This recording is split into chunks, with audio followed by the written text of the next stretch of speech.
All right, we're back. This is testimony part 2. So I'm in Traverse City. It hit me that I had just been used by God to answer a prayer. Completely without my knowledge or consent or anything like that. And it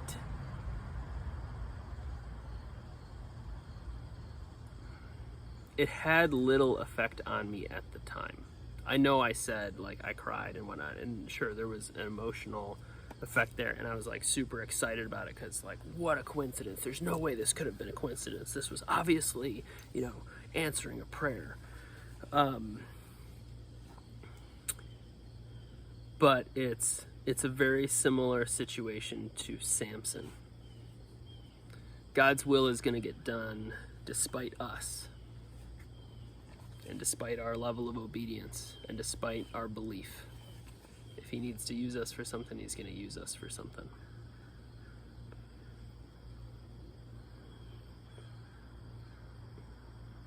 So after that summer, I became more radical, wanted to start an intentional community, an eco-village,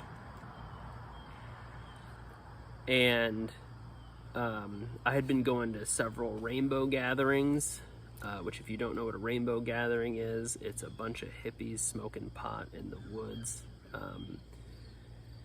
Happens every year around the 4th of July, and there's a national gathering, and it can be 40-some thousand people.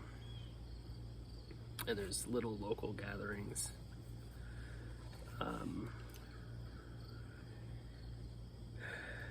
So I went to one of these local gatherings, and I grabbed some people. I was very charismatic and convincing, and grabbed some people from that rainbow gathering and convinced this guy in the middle of the state. Right there. Oh, sorry. Excuse me. Right there.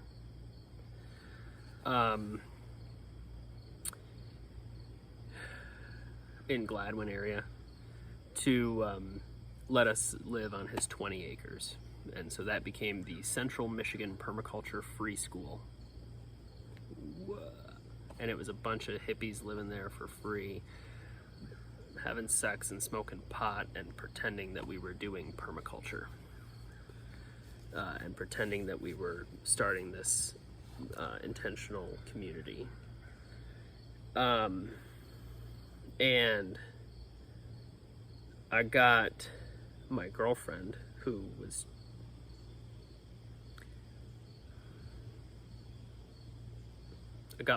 pregnant.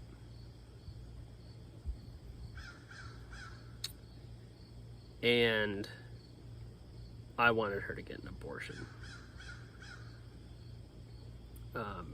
At the time, I would have said something along the lines of, abortion isn't murder.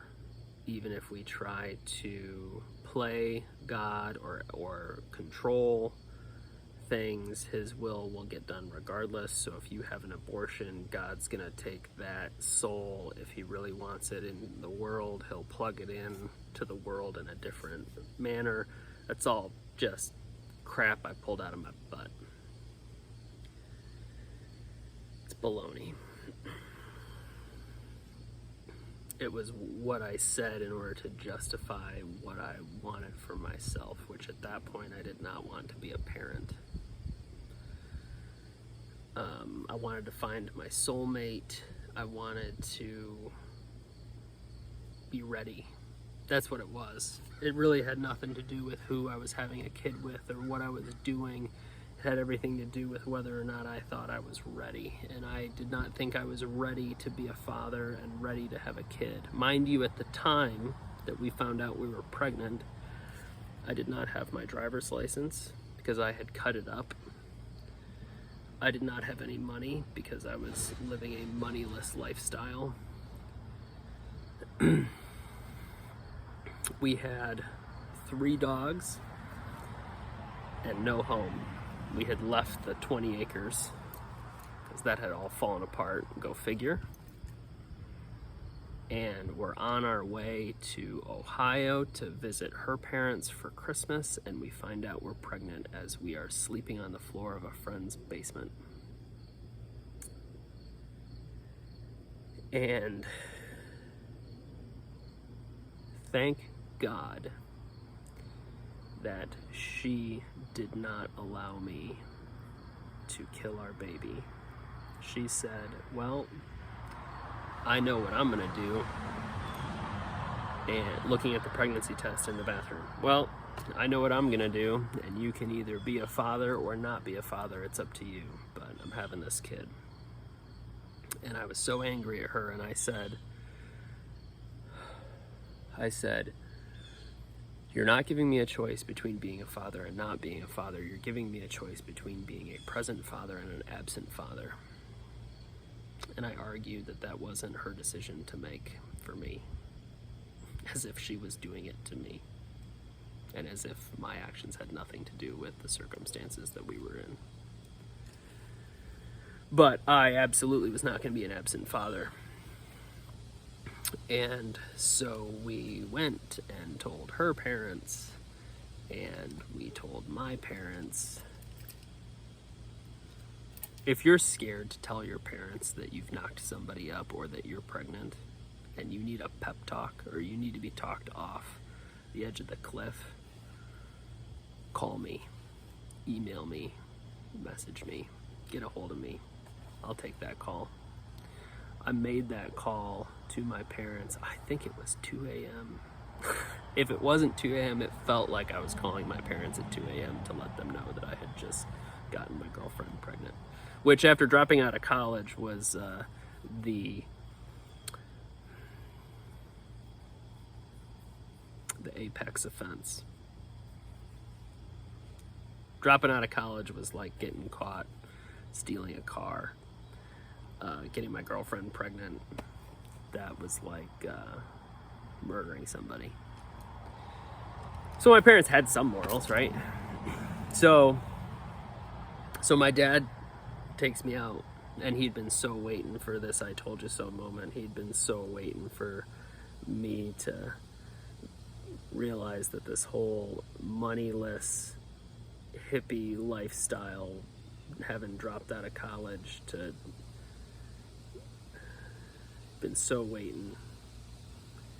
And his words were, now that life got real, or life just got real, didn't it? Something like that. And I totally folded. And I said, yeah. It's like, all right, you've got 1 week to live at my house. And in that week, you need to get your driver's license back, and you need to go get a job, and you need to find an apartment to rent. I'll help. I think my brother had a car that I rented. Yeah. So I rented a car for my brother. I went and got my driver's license. It was just a matter of getting it reprinted at the DMV, okay? And this was the week between Christmas and New Year's. So I'm trying to do all of the business government things, sign leases, get jobs between Christmas and New Year's. And somehow it happened. So, all right, so there we are. We're pregnant. We're in a duplex. We offloaded 2 of the dogs. And I've got a job as a bartender. I got a job as a bartender. So that was our life. And now here I am, having gotten depressed and dropped out of college out of boredom. Now I'm doing a bartending job, which the bartending job wasn't all boring. There was some BS, but it was crap to deal with. Walked off that job, got another job. I think I was working at Red Robin, which is just a chain restaurant, washing dishes. Same thing every day, over and over again.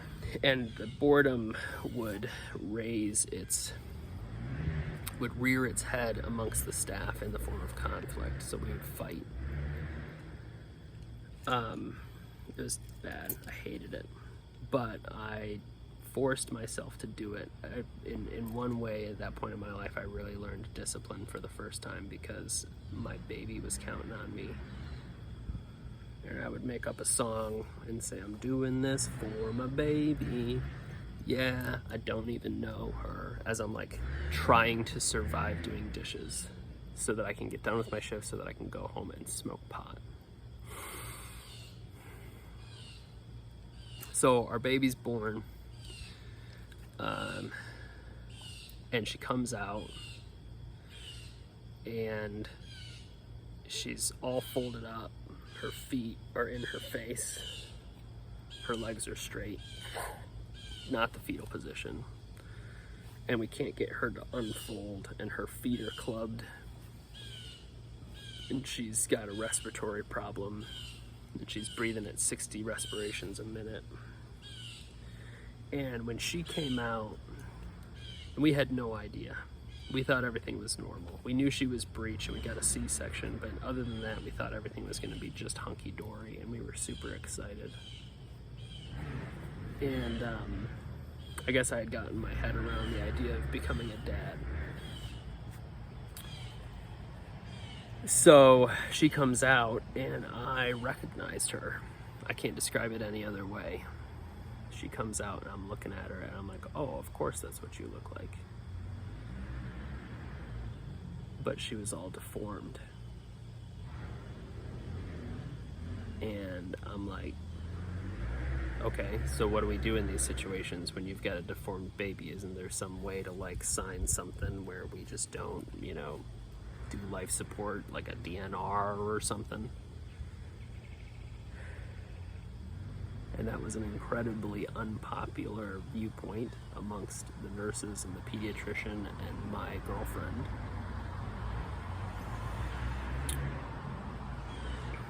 And so I tried to have that conversation with my father, and thank God my father also thought it was a stupid idea. Mind you, I was anti-plastic at this point, right? Plastic is evil. We have to stop using plastic immediately because it's gonna fill up all the oceans, and we're gonna be buried in our own trash, right? That was who I was. That was my religion.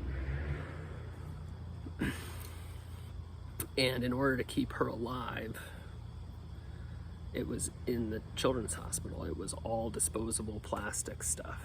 Tubes and G-tube and respiration and all this stuff.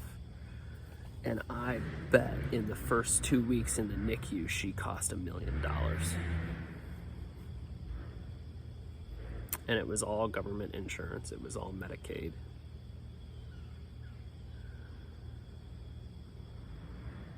And there I was whining. And there I was trying to get out from the inconvenience that I was sure was going to result from her disability and lack of viability in terms of what I saw. But the people who I was at odds with in my life saved her from me.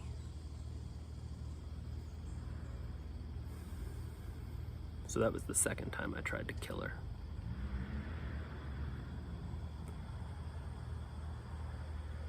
Her name was Sonder.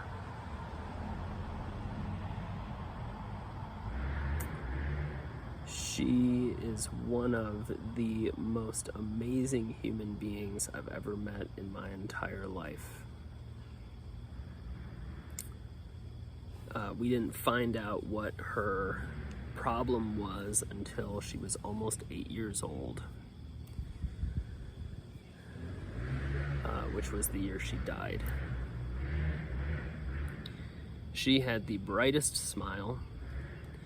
It was obvious to anyone who took the time to interact with her and develop a relationship with her that she was absolutely all there mentally. But she didn't articulate. Every once in a while she would haul off with a whole complete phrase, and everyone would go, "What did she just say?" And then we'd try to get her to say it again, and she would just laugh at us. Her joints were all contracted. She was in therapy her whole life. When I was hitchhiking and single and cavalier, right?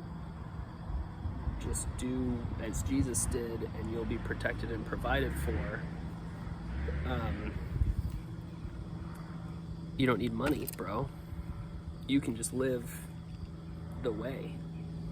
And the gift economy of nature, of God's creation, will provide for you abundantly, like the birds.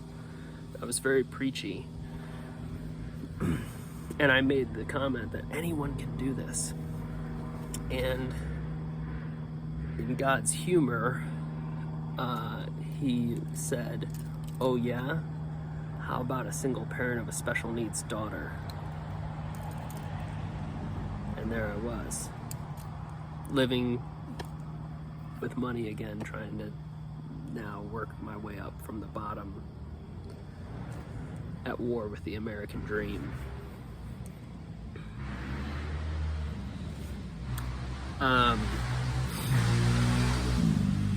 Our lives very quickly became consumed with her medical needs and her therapy schedule. And I tried to have these side jobs here and there to kind of help fund our lifestyle. But basically we were living on $700 a month from the state. It's a pretty shameful existence.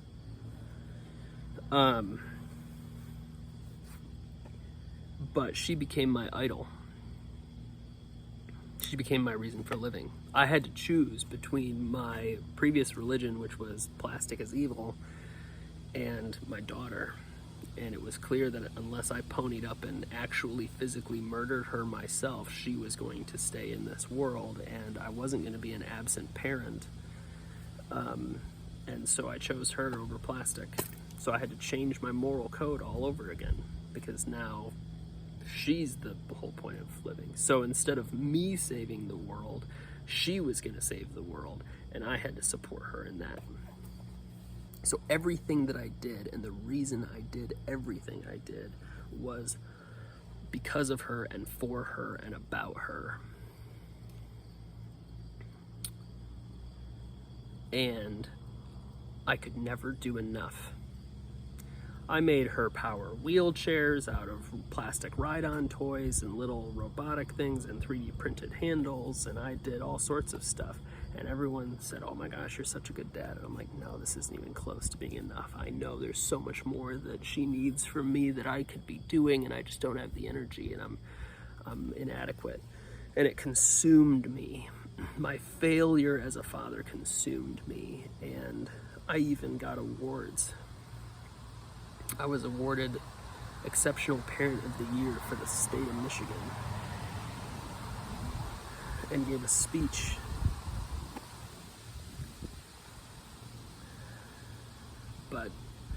But it wasn't enough.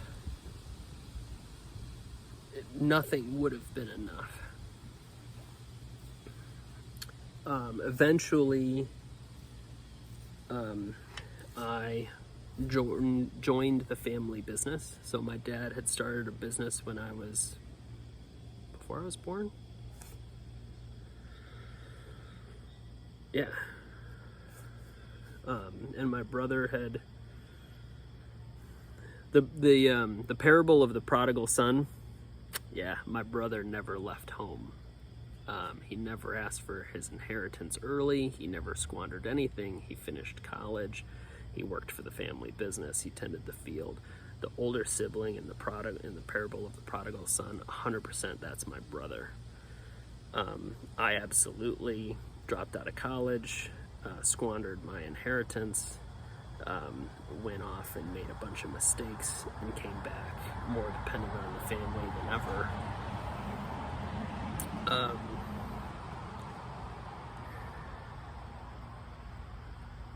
So I rejoined the family business and repented of all of my betrayal to the family, to my dad and my brother. And Sandra continued to get older, And then COVID came. And the bike shop had become more and more and more successful. And it started doubling year after year. And my dad decided to sell the business to me and my brother.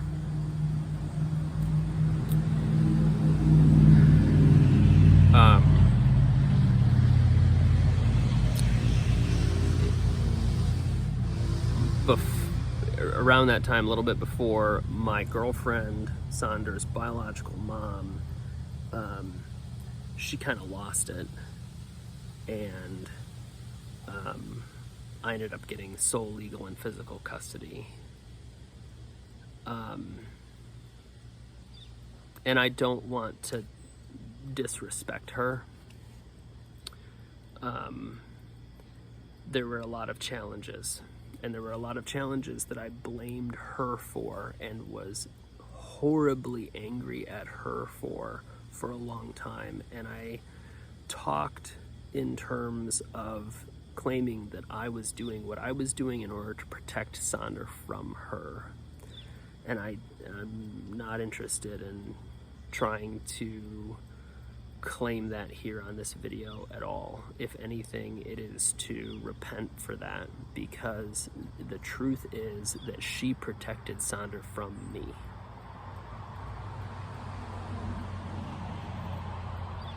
If it had not been for her, I would have killed Sandra.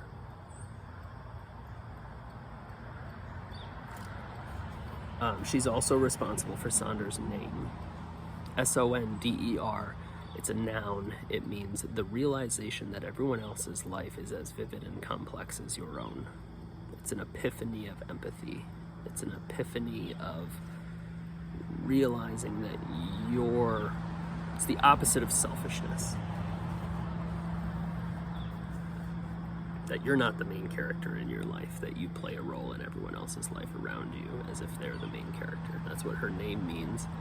And it's because of her biological mother that she got that name, and it absolutely fits who she is.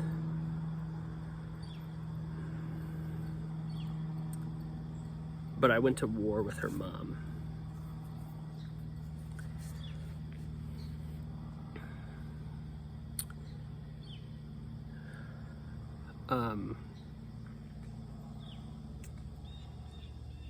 During that time,